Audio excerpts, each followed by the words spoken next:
This the second video from the series of starting vermicompost farm.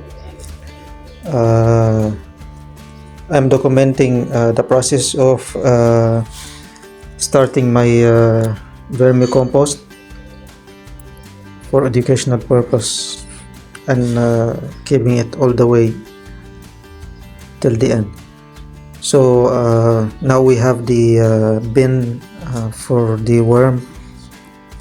It has already holes on the bottom to drain the excess water, and we're gonna pour the new bedding or the prepared bedding. We ordered that along with the worm from the worm supplier, and it's cow manure, compost of cow manure,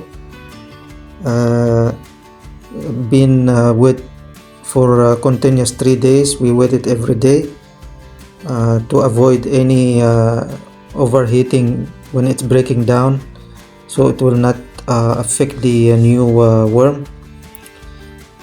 Actually, this soil or manure, cow manure compost, it was the original bedding for the worm. We asked the worm supplier to provide us with the cow manure bedding from his farm, which they are used to it. Then we'll put the new worm on the top of this bedding.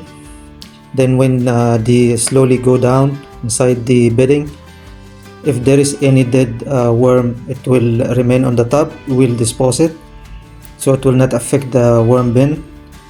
Then we moisturize the bedding and we cover it, and that's it.